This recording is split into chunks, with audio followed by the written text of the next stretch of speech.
नमस्कार विद्यार्थी मित्रों, श्रीवन विद्यालय आंबागारी से मैं Jayshree M Patel. Good morning. तो विद्यार्थी मित्रों, आज આપણે विषय हिंदी पाठ 21 क्रांतिकारी शेखर का बचपन एना विषय આપણે આજે અભ્યાસ કરીશું। તો વિદ્યાર્થી મિત્રો, જેમ તમે જાણો છો કે જ્યારે આપણો ભારત દેશ गुलामी अंदर હતો, એટલે કે અંગ્રેજ લોકોના ગુલામીમાં હતો, તે સમયે ભારતને આઝાદ કરવા માટે વિદ્યાર્થી મિત્રો તમે જાણો છો કે ઘણા બધા જે દેશના ક્રાંતિકારીઓએ કામ કર્યું હતું। ઘણા લોકો એવા હતા જેમણે અહિંસક તરીકેથી કામ કર્યું હતું, જેમ કે ગાંધી બાપુ, અને કેટલાક ક્રાંતિવીરો એવા હતા જેમણે હિંસક પદ્ધતિનો અપનાવી હતી। તેવા લોકો જેને આપણે ઓળખાવીએ છીએ, ક્રાંતિકારી તરીકે ઓળખીએ છીએ, જેની અંદર वीर भगत सिंह, त्यार पछी सुभाष चंद्र बोस, चंद्रशेखर आजाद जेवा घणा बधा नामों छे जे क्रांतिकारीओ रही चूक्या छे। तो हवे विद्यार्थी मित्रों, एमाना जे एक क्रांतिवीर हता एमनुं नाम हतुं चंद्रशेखर आजाद। हवे आ चंद्रशेखर आजाद विषे आज आपणे आ पाठ भणवाना छे, परंतु ए चंद्रशेखरना आजादनो जे बाळपण छे एना विशेनो ए पाठ छे। तो मित्रों, आ जे पाठ लख्यो छे एना पाठना लेखक छे एमनुं नाम छे सच्चिदानंद हीरानंद वात्स्यायन। तो सौथी पहेला मित्रों आपणे सच्चिदानंद हीरानंद वात्स्यायन विषे थोड़ुं जाणीए। तो विद्यार्थी मित्रों, ये जो सच्चिदानंद हीरानंद वात्स्यायन है, उनका जन्म 1911 में, निधन 1987 में हुआ था।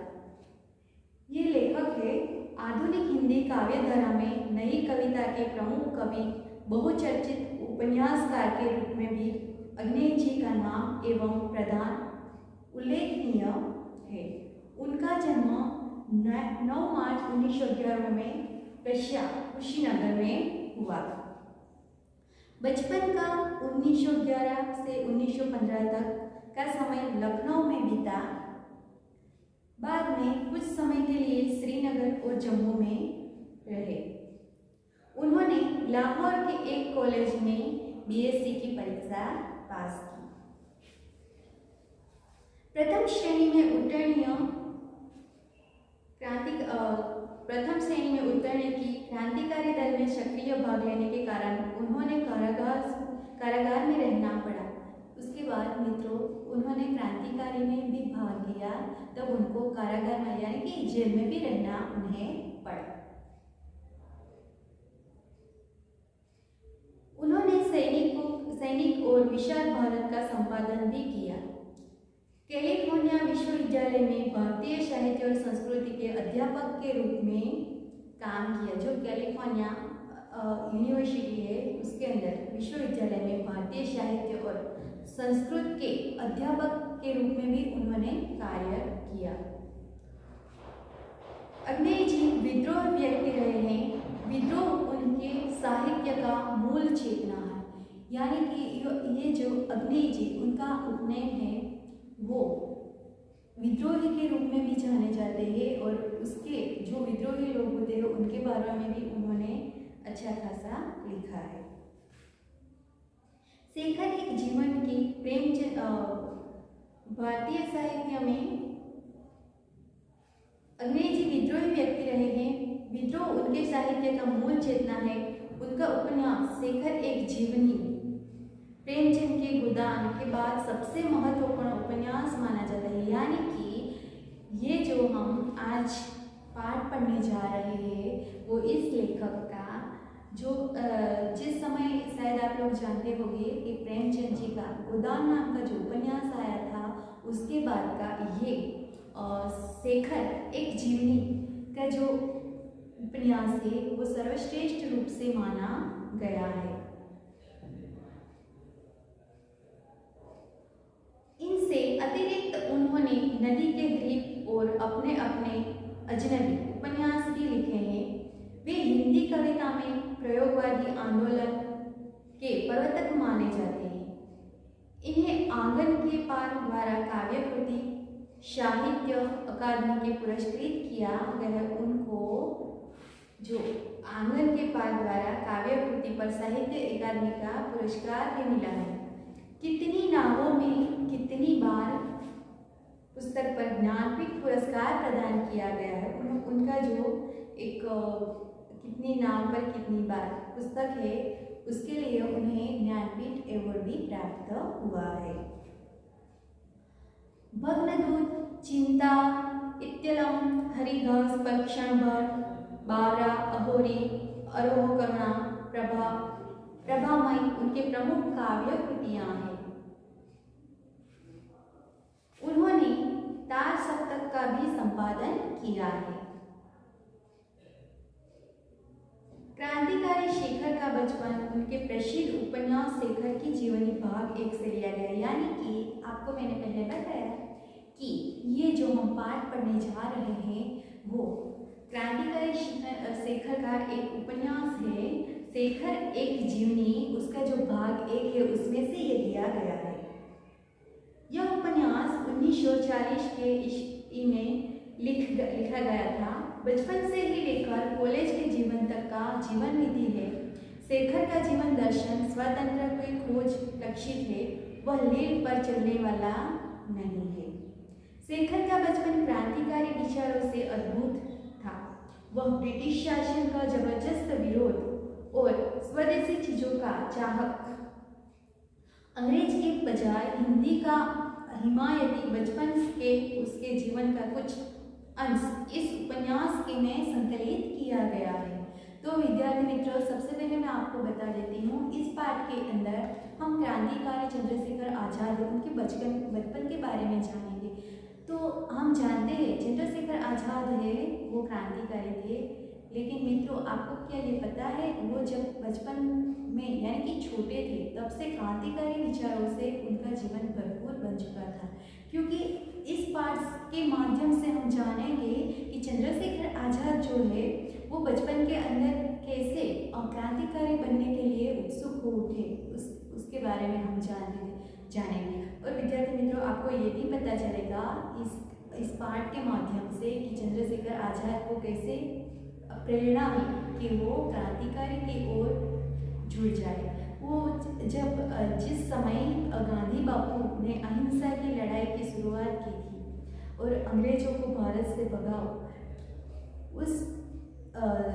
उसके माध्यम से उन्होंने क्रांतिकारी की ओर मोड़ लिया था। हाँ, दोनों में बहुत फर्क था कि जो चंद्रशेखर आजाद है वो क्रांतिकारी थे, यानी कि हिंसक तरीके से अंग्रेजों को भारत छुड़वाने की तरफ लगे थे, और जो गांधी जी यानी कि गांधी बापू है वो अहिंसक तरीके से इस लड़ाई में जुड़े थे।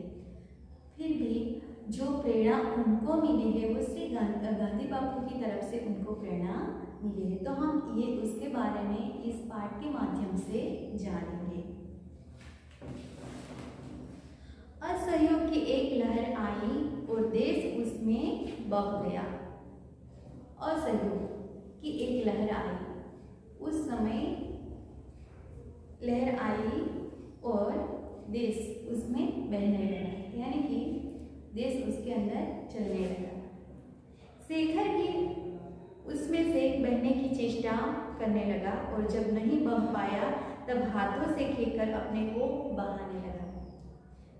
જે ચંદ્રશેખર આઝાદ છે તે પણ આ જે લહેર છે यानी कि જે શું કહેવાય અસહયોગની લહેર છે તેની સાથે ચાલવાનો પ્રયત્ન કરવા લાગ્યા। જ્યારે એ ન ચાલી શક્યા ત્યારે પોતાના હાથોથી એની અંદર તરીને ચાલવાનો પ્રયત્ન કરવા લાગ્યા। उसने विदेशी कपड़े उतार कर रख दिए, जो 2-4 मोटे देसी कपड़े उसके पास थे वही पहनने लगा। મિત્રો કે આ ચંદ્રશેખર આઝાદ પાસે જેટલા કંઈ પણ વિદેશી કપડાં હતા તેણે એને ત્યાગ કરી દીધો અને એની પાસે દેશી કપડાં હતા। દેશી એટલે કેવા કપડાં જે ખાદીમાંથી બનેલા હતા। ભારત દેશની અંદર જે બનાવવામાં આવતું ખાદીના વણાટ દ્વારા કપડાં બનાવવામાં આવતા હતા। તમે જાણો છો વિદ્યાર્થી મિત્રો કે તેની શરૂઆત કોણે કરી હતી? તો ગાંધી બાપુએ કરી હતી કે રેતીઓ કાઢીને તેની અંદરથી ખાદીના વસ્ત્રો બનાવવામાં આવે છે। તમે સાંભળ્યું હશે કે જાડી ખાદી તમે પહેલી જુઓ ઘેલા ઓ માનવી, એક જો ગીત સાંભળ્યું હોય તો તો વિદ્યાર્થી મિત્રો, જે ચંદ્રશેખર આઝાદ છે તે પણ આ લડતની પાછળ લાગેલા હતા. તો તેના કારણે બાળપણની અંદર જ એણે જે વિદેશી પોતાના કપડાં હતા તેનો ત્યાગ કરી દીધો હતો અને એમની પાસે જે દેશી કપડાં એટલે ભારતીય કપડાં હતા તે માત્ર 3-4 હતા, તેને જ પહેરવા લાગ્યા હતા. बाहर घूमने मिलने जाना उन्होंने छोड़ दिया क्योंकि इतने देसी कपड़े उसके पास नहीं कि बाहर जा सके. હવે વિદ્યાર્થી મિત્રો, એણે જે વિદેશી કપડાં હતા એ ઘણા બધા હતા, પરંતુ એનો ત્યાગ કરી દીધો. તો ત્યાર પછી એની પાસે માત્ર દેશી કપડાં હતા, એ થોડા ઘણા જ રહ્યા હતા. તો જેના કારણે એણે બહાર જવાનું પણ બંધ કરી દીધું કે એકના એક કપડાં એમને પહેરવાનું ગમતું નહીં હશે. વિદ્યાર્થી મિત્રો, સ્વાભાવિક છે, જે બાળ માણસ છે એમનું, એટલે કે બાળકનું મન કેવું હોય કે નહીં, હું આ એકના એક કપડાં પહેરીને બહાર નહીં જાઉં, તો કદાચ એ પણ એવું જ વિચારતા હશે. તો એવું વિચારીને એમણે જે બહાર જવાનું એ બંધ કરી દીધું.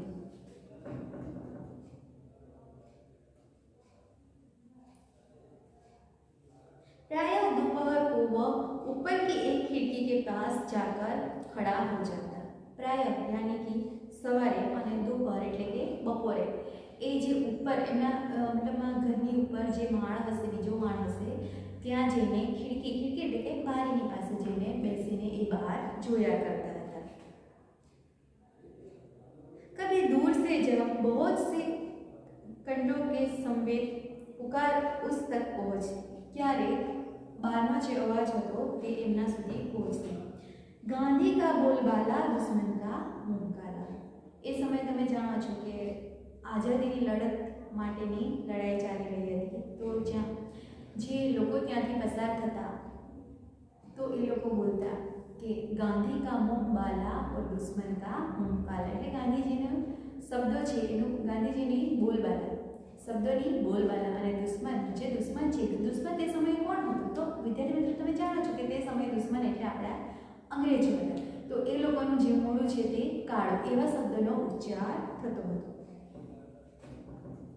तब उसके प्राण पुलकित हो उठे और वह भी अपनी खिड़की से पुकार उठता. અને આ શબ્દો સાંભળીને એનું જે મન હતું તે પુલકિત યાની કે પ્રફુલ્લિત થઈ ઉઠતું અને એ પોતે પણ એ શબ્દનો ઉચ્ચાર કરવા લાગતો. દુશ્મન કા મુખ કાલા, ગાંધી કા બોલબાલા, એ શબ્દનો ઉચ્ચાર એ પોતે પણ કરવા લાગ્યો. इससे आगे वह जा नहीं सकता था, घर से अनुमति नहीं थी. लेकिन अनुमति का न होना ही तो एक अंकुश था. વિદ્યાર્થી મિત્રો, એ આટલા શબ્દોનો ઉચ્ચાર કરતો હતો પરંતુ એ ઘરની બહાર જઈ શકતો નહીં હતો, કારણ કે એના માટેની એને અનુમતિ નહીં હતી, એની આજ્ઞા હતી નહીં. વિદ્યાર્થી મિત્રો, તમે જાણો છો કે બાળક હોય તો બાળકને ઘરની બહાર વધારે એકલા જવા દેવામાં નથી આવતું. તો એવી જ રીતના ચંદ્રશેખર આઝાદ છે તેને પણ એકલા બહાર જવા દેવામાં નહીં આવતા હશે. તેના કારણે એ એટલા શબ્દોનો ઉચ્ચાર કરીને ખુશ થતો અને ત્યાં ઘરમાં રહેતો હતો.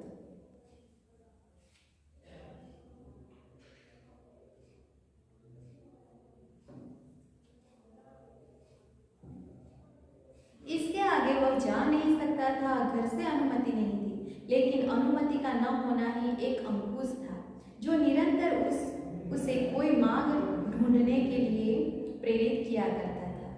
હવે વિદ્યાર્થી મિત્રો, જો એની ઉપર જે અંકુશ હતો બહાર ન જવાનો, તે છે કે એના માટે એ તરફ પ્રેરી જવાનો રસ્તો બની ગયો હતો અને એ હંમેશા વિચાર્યા કરતો કે આ બધી વસ્તુમાંથી હું કેવી રીતના બહાર નીકળી શકીશ.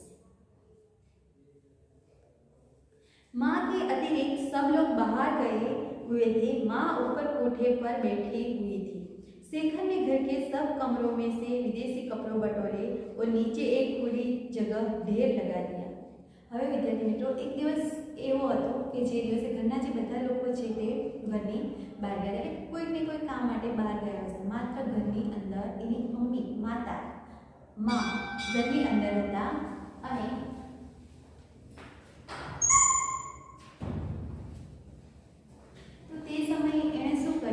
કે ઘરની અંદર જેટલા પણ વિદેશી કપડાં હતા બધા રૂમોમાંથી વિદેશી કપડાં લાવીને એમણે એકઠા કરી દીધા, ભેગા કરી દીધા અને એ વિદેશી કપડોને એક આંગણ જ્યાં હતું ત્યાં લઈ જઈને શું કર્યું વિદ્યાર્થી મિત્રો? એને સળગાવી દીધા. સળગાવી દીધા એટલે તમને ખબર છે કે એની હોળી કરી દીધી, કારણ કે વિદ્યાર્થી મિત્રો એ જે વિદેશી કપડાનો એણે ત્યાગ કરવા માટેનો નિર્ણય લઈ લીધો હતો.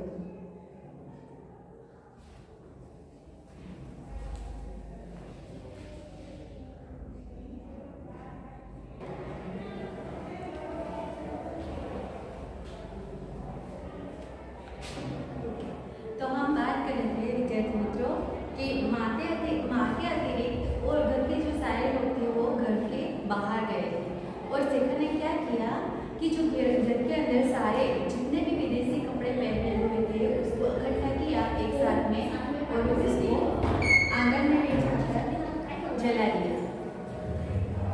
और विद्यार्थी मित्रों सारे जो कपड़े थे उन्होंने इकट्ठे कर लिए और उसको एक आंगन में ले जाकर उसके घर का जो आंगन था वहाँ ले जाकर जो तेल का डिब्बा होता है वो ढूंढ के कहीं से लेके आया और उसके ऊपर डाला और फिर उसे माचिस की तीली से उसे जलाया और उसके गोल गोल घूम के वो गाने लगा कि दुश्मन का मुंह काला गांधी का बोलबाला, गांधी का बोलबाला दुश्मन का मुंह काला, ऐसे जो शब्द था उसका उच्चार करके वो नाचने लगा.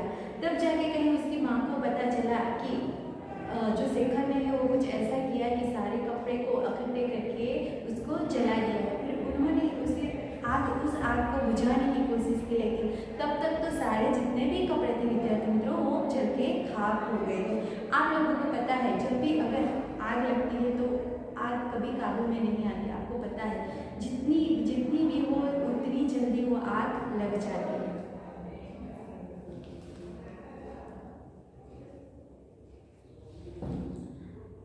आग एकदम भभूक उठी. शेखर का आह्लादक भावना में वह आगे चारों ओर नाचने लगा और गला खोल के गाने लगा, गांधी का बोलबाला दुश्मन का मुंह काला. थोड़ी ही देर में माँ आई और थोड़ी ही देर में शेखर का गाल भी मानो विदेशी की हो गया. क्योंकि पता है विद्यार्थी मित्रों हम भी जानते हैं जब हम छोटे होते हैं तो हम अगर कोई गलती करते हैं तो अपने माँ या पापा आके एक चपाट लगा देते हैं. तो वैसे ही शेखर की माँ भी आई और उसके गाल के ऊपर एक तमाचा लगा दिया और शेखर का जो गाल है जैसे विदेशी हो वैसे ही उसका गाल भी लाल लाल हो गया. और फिर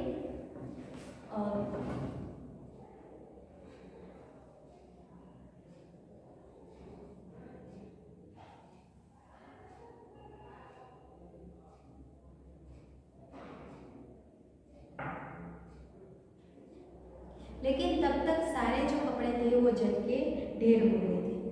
शेखर के मन में विदेशी मात्र प्रति घृणा हो गई. उन्होंने देखा कि हमारी नस नस में विदेशी प्रभुत्व है नहीं, आंतक भरा हुआ है. शेखर को तब से विदेशी जो चीज है उसके बारे में घृणा होने लगी.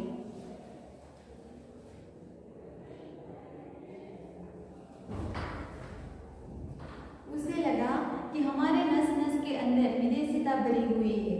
उस पुरानी बातों को भी याद आई और नई वह देखने लगा. उसे यह भी ध्यान हुआ कि पिता उसे घर में भाइयों से अंग्रेजी में बात करने को कहते हैं. अब ये जो सारी परिस्थितियाँ चल रही थी तब शेखर को कुछ पुरानी बातें भी याद आने लगी कि जो पिताजी हैं उनके पिताजी हैं वो शेखर को भाइयों के साथ अंग्रेजी में बात करने के लिए बोल रहे थे और उसके साथ जो कुछ भी हुआ था वो अपनी स्मृति को याद करने लगा.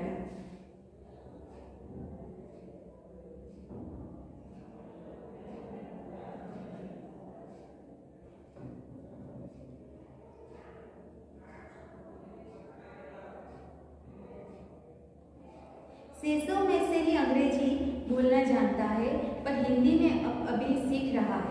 उसकी पहली आया ईसाई थी और अंग्रेजी ही बोलती थी.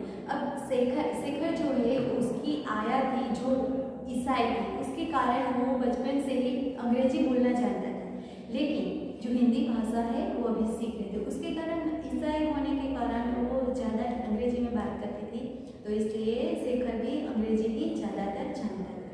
એટલે કે ચંદ્રશેખર આઝાદ હિન્દી કરતાં પણ अंग्रेजी शब्दों વધારે જાણતા હતા। पहला गुरु जिसके साथ उसे दिन भर बिताना होता था वो अमेरिकन मिशनरी था, जो पढ़ाता चाहे कुछ नहीं था, दिन भर अंग्रेजी की शिक्षा तो देता था। अब जो उनका गुरु था, पहला गुरु था, वो था अमेरिकन मिशनरी से। तो उन्होंने भी कुछ ऐसे किया એટલે કે જે એનો જે ગુરુ હતો પહેલો ગુરુ એ પણ અંગ્રેજી મિશનરીમાંથી આવેલો હતો। તેના કારણે દિવસભર ભલે આખા દિવસમાં કશું જ ભણાવતો નહીં હતો, પરંતુ અંગ્રેજીની શિક્ષા એને વધારે આપતો હતો। शेखर ने देखा यदि मातृभाषा वह है तो हमें सबसे पहले सीखते हैं तब तो अंग्रेजी ही उसकी मातृभाषा है और विदेशी को उसकी माँ। હવે સ્વાભાવિક છે, તમે વિદ્યાર્થી મિત્રો જાણો છો તેમ કે આપણને એમ કહેવામાં આવે છે કે જે આપણે સૌથી પહેલાં શીખીએ છીએ તે આપણી માતૃભાષા કહેવાય।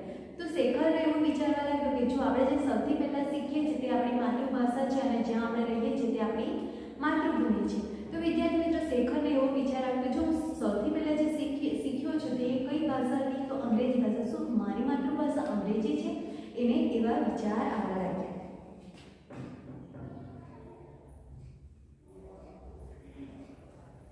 उसके आत्मस्वाभिमान को बहुत सख्त धक्का लगा, जिसे मैं घृणा समझता हूँ, उसे विदेशी को माँ कहने के बाध्य हूँ। એટલે કે ચંદ્રશેખર એવું કહેવા માંગે જેને ઘૃણા કરે છે, નફરત કરે છે, તો એ વિદેશીને વિદેશી ભાષા સિવાય પોતાની માતૃભાષા કેવી રીતના સ્વીકાર કરે। उसने उसी दिन से बड़ी लगन से हिंदी पढ़ना आरंभ किया और चेष्टा से अपनी बातचीत में भी अंग्रेजी शब्द निकालने लगा। अपनी आदतों में से विदेशी अभ्यासों को दूर करने लगा।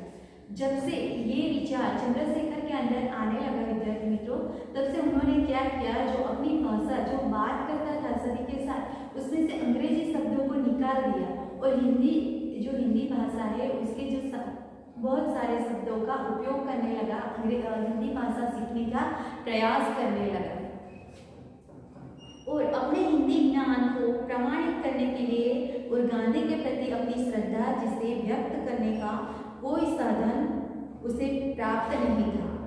अब विद्यार्थी मित्रों जो उन्होंने हिंदी सीखने की शुरुआत की, उसे वो कैसे चेक कर सकते? हम जानते हैं कि हम कुछ भी सीखते तो उसे हम सोचते हैं कि उसको कैसे तपास कर सके, यानी कि जान सके कि जो हम बोल रहे हैं वो सही है या नहीं, तो उसके बारे में हम कैसे जाने। तो वो उसके लिए शेखर ने सोचा, कुछ ऐसा सोचा जिसके द्वारा वो जान सकता है कि वो कुछ भी हिंदी बोल रहा है या लिख रहा है वो सही है या नहीं।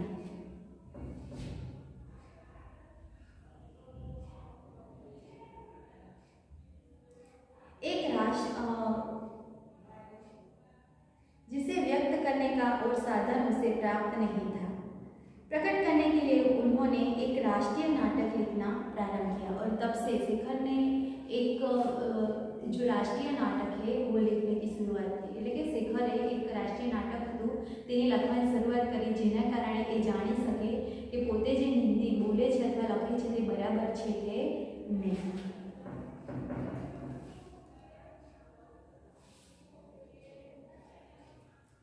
जीवन में देखी हुई एकमात्र खेल की स्मृति अभी ताजगी से लिखने में विशेष कठिनाई नहीं हुई।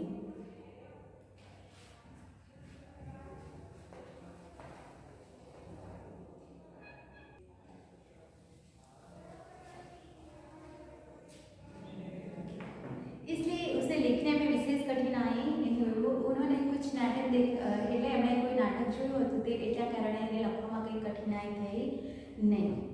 प्रस्तावना तो जो ही त्यो हथियारे केवल कहीं कहीं कुछ मामूली परिवर्तन करना पड़े। એટલે જે પ્રસ્તાવના આપણે જ્યારે લખવાની શરૂઆત કરીએ છીએ તે શબ્દો તો એમણે સરસ રીતના લખ્યા, થોડી ઘણી કંઈક એમાં પરિवर्तन લાવવું પડ્યું। उसके बाद नाटक प्रारंभ हुआ, एक स्वाधीन लोकतंत्र भारत का विराट स्वप्न। एना पछी एणे जे लखवानी शरूआत करी हती स्वाधीन भारत केवी रीतना बनशे ते लखवानो प्रयत्न कर्यो।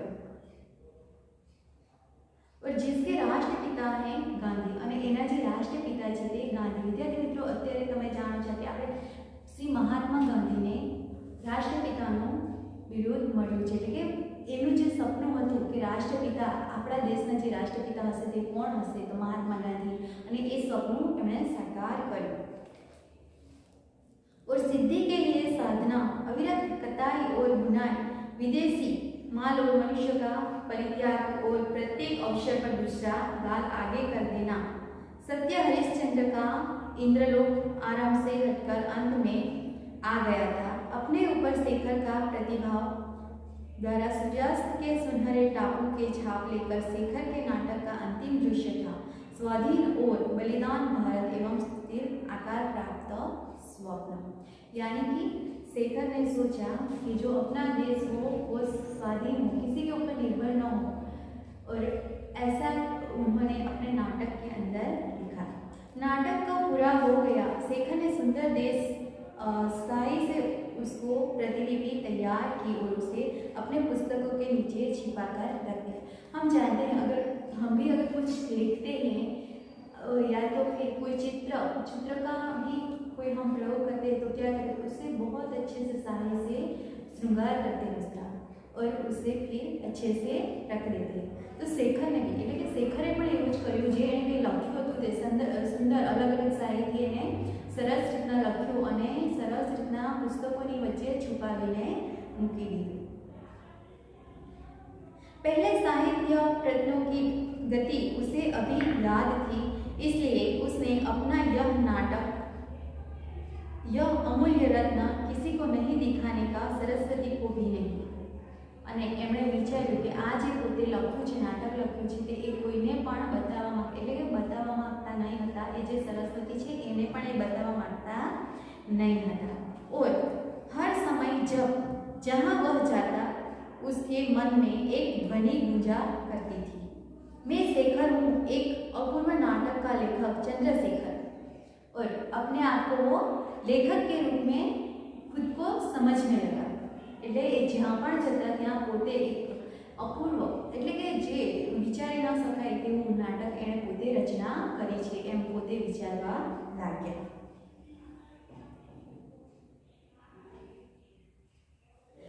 और हर समय यह जहाँ वहाँ जाता उसे मन में ध्वनि गूंजा करती थी, मैं शेखर हूँ, एक अपूर्व नाटक का लेखक चंद्रशेखर, और मैंने अकेले में ही बिना किसी का सहायता के अपने हाथों से उसका निर्माण किया है। स्वाधीन बाधाहीन भारत के उस चित्र का मैंने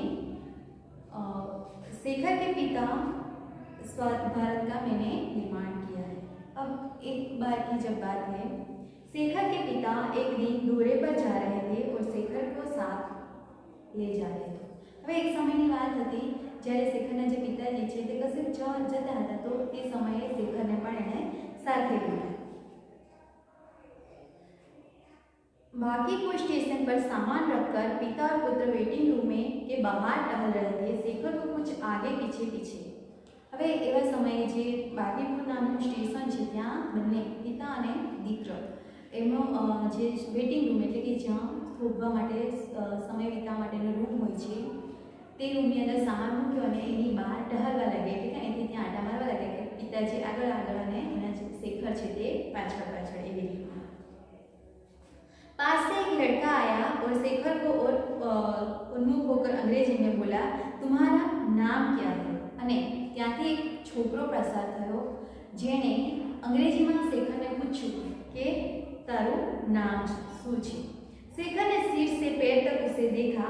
लड़को एक अच्छा सा सूट पहना था, सिर पर अंग्रेजी टोपी और उसका स्वर में अहंकार था, शायद वह अपनी अंग्रेजी ज्ञान का परिचय देना चाहता था। હવે એ સમયે ત્યાંથી જે એક છોકરો પસાર થતો હતો તેણે અંગ્રેજીમાં શેખરને પૂછ્યું અને કીધું કે તારું નામ શું છે? તો શેખરે ઉપરથી નીચે સુધી એને જોયું કે એના માથા ઉપર જે અંગ્રેજી ટોપી હોય છે તેવી ટોપી પહેરેલી હતી અને એના શબ્દમાં અકળ હતી, ઘમંડ હતું કે જાણે પોતાને અંગ્રેજી આવડે છે।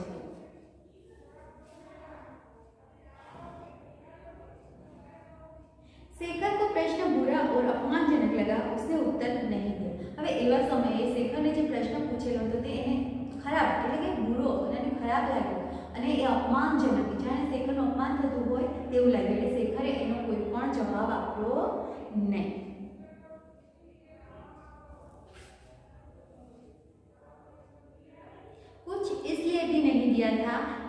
पिता थे और पिता की उपस्थिति में बात करना वह हिचकी सकता था। અને બીજું કારણ એ પણ હતું કે પાછળ એના પપ્પા પિતાજી ઊભા હતા અને એમની ઉપસ્થિતિમાં ત્યાં હાજરીમાં એને વાત કરવાનું યોગ્ય લાગ્યું નહીં। उस लड़के ने समझा उसका सामना करने वाला कोई नहीं, यह लड़का शायद अंग्रेजी जानता ही नहीं।